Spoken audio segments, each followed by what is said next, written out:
Hi friends, now we have to go for some grammar tips.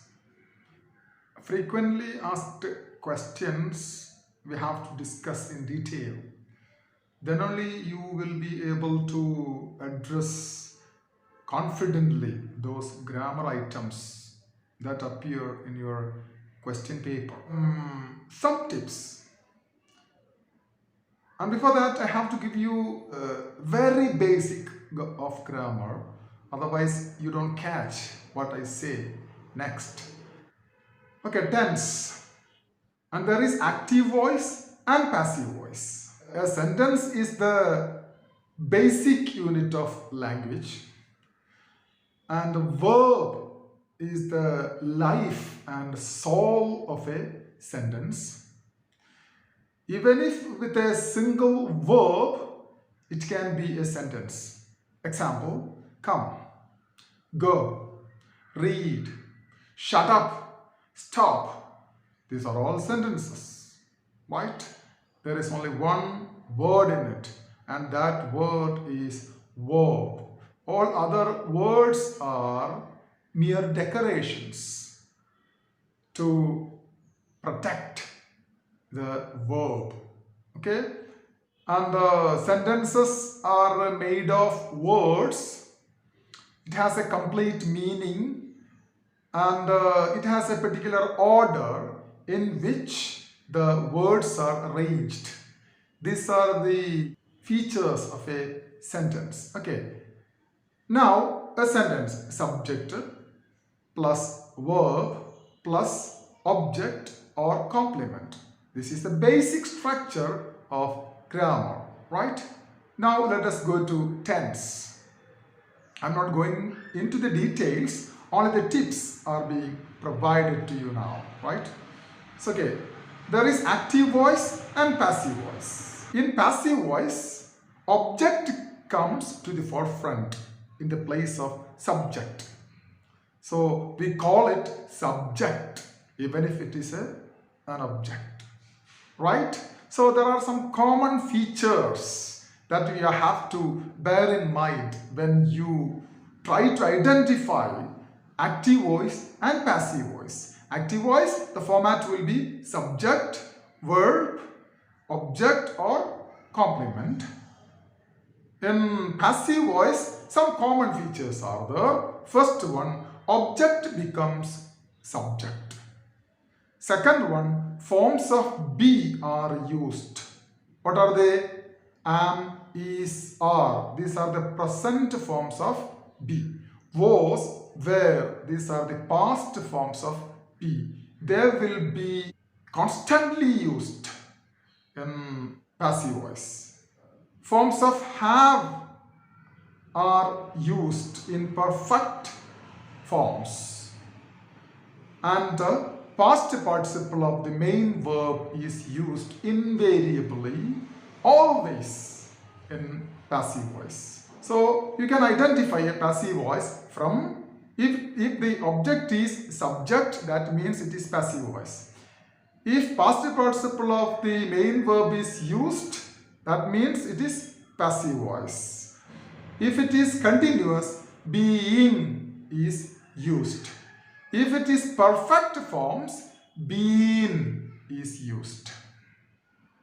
Simple. This is passive voice. So when we discuss tense, active voice and passive voice are taken together and presented to you now. Okay. Now simple forms, simple present. You know the format: subject plus first form of the verb. There are three forms for a verb. Example, go, went, gone. And all the verbs have got these three forms to indicate tense, right? To indicate time. Okay. And simple present tense, the format is this: subject, first form of the verb. And it tells you the general action, common action that you are seeing in everyday life. Sun rises in the east, sun sets in the west. He comes home every day. We go to school every day. These are all simple present tense, right? Let us go to the example given in the note. Active. I write a letter to my papa every month. Passive. A letter is written to my papa every month. Then he brings lunch every day. Passive. Lunch is brought every day. Why this brings? Because subject he is singular. Then my grandma tells me stories all nights. Passive. Stories are told to me by my grandma every night. And there are two passive voices for this sentence. Why? Because there are two objects. One object is stories. So stories are told to me by my grandma. The next object is me. Me becomes subject. So it becomes I. So I am told stories by my grandma. These are simple present tense, active voice and passive voice. Meaning, എഴുതാറുണ്ട്, active voice, എഴുതപ്പെടാറുണ്ട്, passive voice. Right? Simple present is over. Now, simple past tense. And past tense is used to tell you the actions in the past and the time indicating the past will be there always with that sentence, or it will be quite clear for the reader. Okay. Example, I saw him yesterday. I went to market last week. India became independent. Okay, with this sentence we need not put time. Why? Because it is quite evident that India became independent in past. Okay, this is simple past. Active voice, subject plus past form of the verb. Past form of the verb means second form of the verb. If there are three forms, the second form of the verb is used. Passive form, object. Object becomes subject. So I wrote it here object for your better understanding. Object plus was, were plus past participle. Active. Example, I wrote a letter to my papa last month. Passive. A letter was written to my papa last month. And whoever the subject is, only the second form of the verbs are used. So just two examples I gave you. Then simple future. It indicates future, the actions to come. I'll go to my house tomorrow. He will go there next month. This type of sentence. Okay. And active, the format, subject plus will or shall plus first form of the verb. Don't forget that point.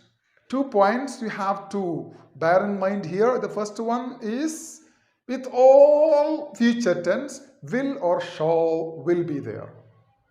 Second, after will or shall, you have to use the first form of the verb. It is mandatory, without which you are a failure in grammar. So remember this point. Then the passive form, subject plus, it is future, don't forget, will or shall plus be plus past participle. Okay, let's go to some examples. Active, I will write a letter to my papa next month. Passive, a letter will be written to my papa next month. One more example. Active, I shall tell you everything tomorrow. Passive, everything will be told you tomorrow. Right? So this one is simple future tense and simple forms are over. Simple present, എഴുതാറുണ്ട്, active. Simple present, എഴുതപ്പെടാറുണ്ട് passive. Simple past എഴുതി active. Simple past എഴുതപ്പെട്ടു passive. Simple future എഴുതും active. Simple future എഴുതപ്പെടും passive. Okay. Are you okay now? Okay. Thank you.